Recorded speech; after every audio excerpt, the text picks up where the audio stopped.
Et si je vous disais que parmi nous, aujourd'hui, se cache une créature qui a regardé les dinosaures disparaître et qui a simplement continué à vivre, pas dans un film, pas dans un roman de science-fiction, dans la réalité, dans nos océans, nos forêts, nos rivières, une forme de vie si parfaite, si ancienne, que l'évolution elle-même a décidé de ne plus y toucher. Vous allez découvrir l'une des histoires les plus troublantes que la science ait jamais écrites. Êtes-vous vraiment prêt à l'entendre? Nous sommes il y a 66 millions d'années. Le ciel est en feu. Un astéroïde de 10 km vient de percuter la Terre avec une force équivalente à des milliards de bombes atomiques. La nuit tombe sur le monde entier. Les températures s'effondrent.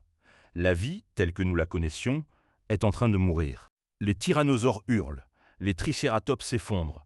Mais quelque part, dans l'obscurité totale, dans l'eau glacée, une créature continue de nager. Indifférente, survivante. Elle ne sait pas encore qu'elle vient de gagner la plus grande bataille de l'histoire. Son nom est Latimeria chalumnae. En français, on l'appelle le coelacanthe. Et si vous ne connaissez pas encore ce nom, accrochez-vous bien, parce que dans les prochaines minutes, il va changer votre façon de voir le monde vivant. Ce poisson, si on peut même encore l'appeler ainsi, est apparu sur Terre il y a plus de 400 millions d'années, bien avant les dinosaures, bien avant les mammifères, bien avant nous. Il a tout traversé, tout survécu, et il est encore là, vivant, respirant, nageant dans les profondeurs. Imaginez une ligne du temps. Au bout, vous êtes là, vous devant cet écran. Maintenant, reculez. Les pyramides d'Égypte, il y a 5000 ans. Les dinosaures, il y a 66 millions d'années. La vie sur terre ferme, il y a 450 millions d'années. Et le coelacanthe, il y a 410 millions d'années. Cette créature a vu l'apparition des arbres. Elle a vu les premiers reptiles ramper hors de l'eau. Elle a vu nos ancêtres les plus primitifs faire leurs premiers pas. Elle a tout vu. Pendant longtemps, les scientifiques étaient formels. Le coelacanthe était éteint, mort, disparu avec les dinosaures. On le connaissait uniquement à travers ses fossiles, ses empreintes de pierre que le temps avait laissées. On l'enseignait dans les livres de paléontologie comme une espèce perdue. Et puis, en 1938, une femme nommée Marjorie Courtenay-Latimer reçoit un appel téléphonique. Un pêcheur vient de ramener quelque chose d'étrange dans ses filets au large de l'Afrique du Sud, quelque chose que personne n'aurait jamais dû revoir vivant. L'impossible venait de se produire. Marjorie Courtenay-Latimer est conservatrice dans un petit musée. Quand elle voit le poisson, quelque chose en elle tremble. Cette créature n'est pas normale. Elle a des nageoires qui ressemblent à des membres, des pattes. Une peau épaisse et bleue, couverte d'écailles dures comme de l'armure. Elle fait appel à un ichthyologiste de renom, J.L. Bess Smith. Quand il voit la photo, il faillit s'évanouir. Il reconnaît immédiatement ce qu'il contemple. Ce n'est pas un nouveau poisson, c'est une résurrection. Un fantôme de 400 millions d'années venait d'émerger des profondeurs. Les fossiles de coelacanthe sont partout dans le monde. En France, en Angleterre, en Afrique, en Amérique du Nord. Ces pierres racontent une histoire incroyable. Pendant des millions d'années, cette créature a traversé toutes les extinctions massives de la planète. Il y en a eu 5 grandes, 5 apocalypses biologiques. 5 moments où la vie sur Terre a failli disparaître complètement. Le coelacanthe a survécu à chacune d'elles, comme si quelque chose dans son ADN, dans sa structure profonde, lui donnait une protection que les autres espèces n'avaient tout simplement pas. Une armure invisible contre le temps. Ce qui rend le coelacanthe vraiment terrifiant, dans le bon sens du terme, c'est sa biologie. Il n'a pas de colonne vertébrale au sens classique. Il possède une notocorde, une structure primitive en tube, remplie d'huile qui lui sert de squelette interne.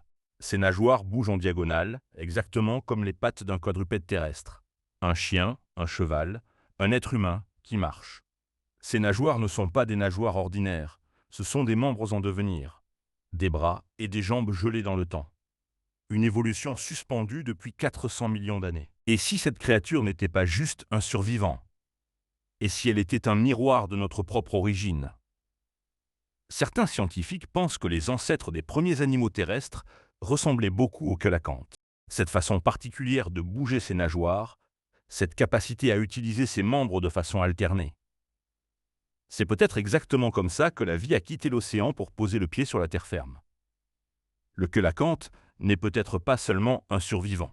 Il pourrait être le chaînon vivant qui explique comment nous sommes devenus ce que nous sommes. Pendant des années après sa découverte, le coelacanth restait introuvable. Pêché par accident, impossible à capturer vivant. Chaque spécimen mourait rapidement hors de l'eau. On ne savait pas où il vivait vraiment. Et puis la technologie a rattrapé le mystère.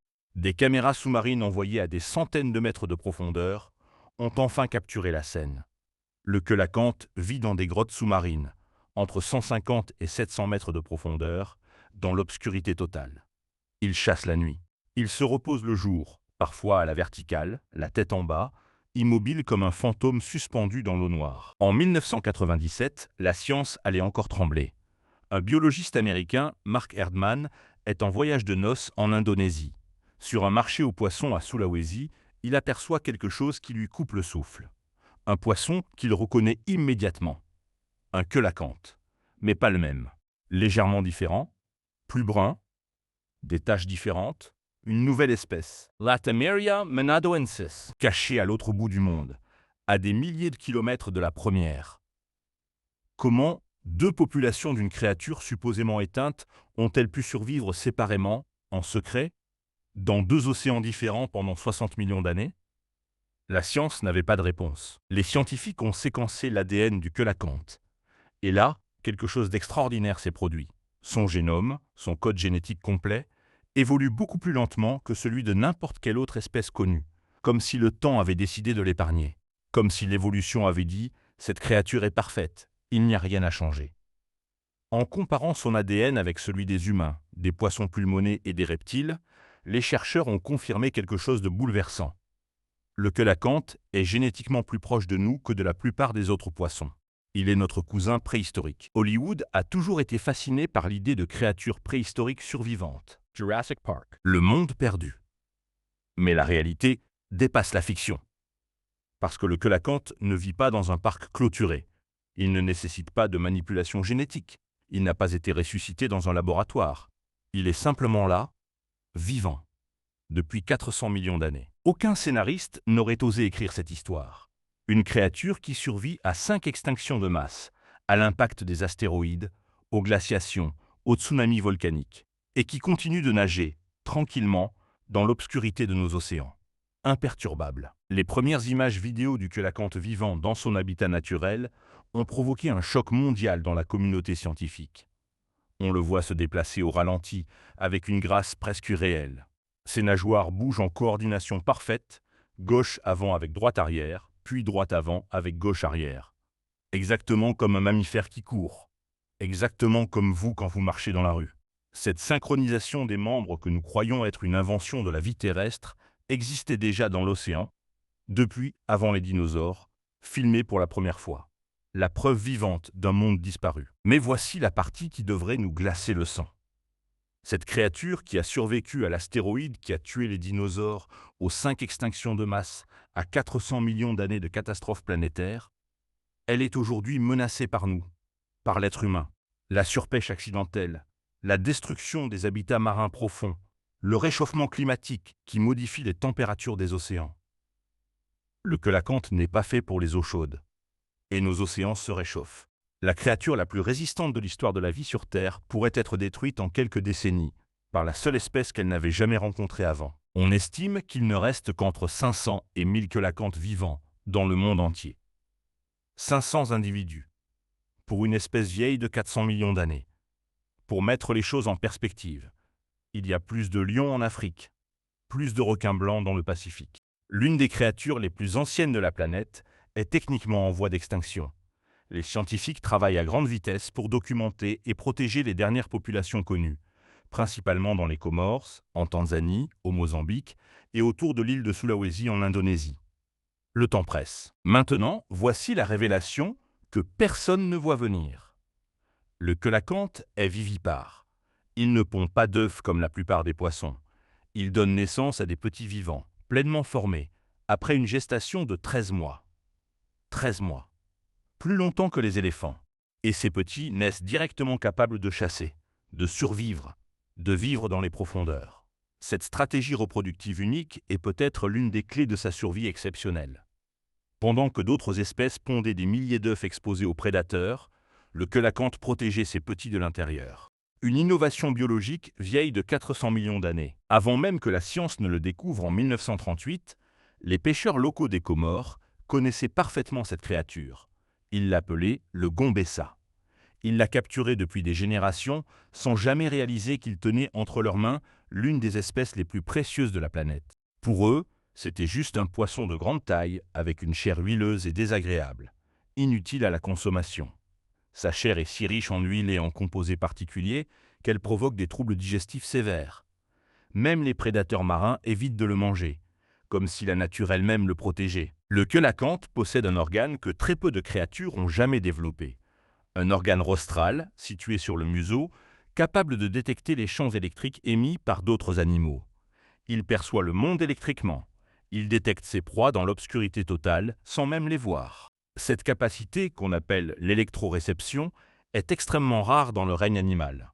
Les requins la possèdent aussi, et certains scientifiques pensent que cette capacité sensorielle extraordinaire est l'une des raisons pour lesquelles ces deux espèces anciennes ont survécu à tant d'extinctions. Senti l'invisible. Percevoir ce que les autres ne peuvent pas. Une arme évolutive parfaite. Voici le paradoxe le plus fascinant de toute cette histoire. L'évolution est censée fonctionner ainsi. Les espèces changent pour s'adapter à un environnement en constante transformation. Celles qui ne changent pas s'éteignent. C'est la loi de Darwin. C'est le fondement de la biologie moderne. Et pourtant, le coelacanth n'a pratiquement pas changé depuis 400 millions d'années. Il défie la règle la plus fondamentale de la vie. Est-ce que l'évolution s'est trompée? Ou est-ce que le coelacanth a trouvé quelque chose que nous ne comprenons pas encore? Une niche si parfaite, si stable, qu'aucune adaptation n'était nécessaire. La science a fait des progrès immenses dans la compréhension du coelacanth, mais il reste des zones d'ombre troublantes. On ne connaît pas exactement l'étendue de sa zone de répartition mondiale. On ne sait pas combien de populations existent encore dans les profondeurs que nos caméras n'ont jamais atteintes. On ne comprend pas complètement son système nerveux archaïque. On ne sait pas comment il coordonne ses nageoires sans cerveau développé. Et surtout, on ne sait pas si d'autres espèces cousines du coelacanth pourraient encore exister quelque part, cachées dans les abysses les plus profondes de nos océans. Des zones que l'homme n'a jamais explorées. Prenez un moment. Fermez les yeux si vous le voulez. Pensez à ce que représente vraiment le coelacanth. Quand vous regardez un coelacanth dans les yeux, vous regardez 400 millions d'années d'histoire.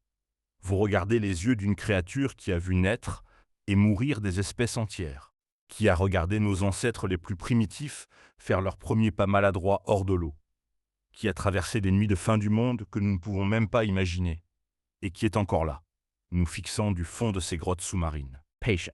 Ancien, indifférent à tout ce que le temps lui a lancé dessus. Qu'est-ce que l'histoire du coelacanth nous enseigne vraiment? Premièrement, notre connaissance du monde vivant est encore profondément incomplète. Une espèce vieille de 400 millions d'années était classée éteinte, erronément, pendant des décennies. Deuxièmement, les océans cachent encore des mystères que nous ne pouvons pas imaginer. Moins de 20% des fonds marins ont été cartographiés. Troisièmement, la résilience de la vie est stupéfiante. Là où nous voyons une fin, la nature trouve toujours un chemin. Et quatrièmement, nous n'avons peut-être pas encore découvert tous les survivants. Il pourrait en exister d'autres, dans les profondeurs, attendant d'être trouvés. Alors, voici la question qui doit maintenant vous hanter. Si le coelacanth, supposément éteint depuis 66 millions d'années, a pu se cacher dans les profondeurs jusqu'en 1938, combien d'autres espèces que nous croyons disparues nagent encore dans l'obscurité de nos océans? Les mégalodons? Les plésiosaures? D'autres poissons primitifs inconnus de la science? 80% des océans n'ont jamais été explorés. Jamais. Ce n'est pas de la science-fiction, c'est de la probabilité pure. Et la science est encore très loin d'avoir toutes les réponses. Très très loin. Ce qui est à la fois terrifiant et magnifique. Le coelacanth n'est peut-être pas seul. Dans notre prochaine vidéo, nous allons plonger dans l'un des mystères les plus chauds de la paléontologie moderne. Une créature marine immense, censée être éteinte depuis des millions d'années, qui continue de faire parler d'elle. Des observations inexpliquées, des photos controversées, des témoignages de marins, et des données scientifiques qui ne cadrent pas avec ce que l'on nous enseigne. Si le coelacanth vous a ouvert les yeux ce soir, ce que vous allez découvrir dans la prochaine vidéo va complètement redéfinir votre vision de l'océan. Abonnez-vous. parce que les profondeurs n'ont pas fini de parler.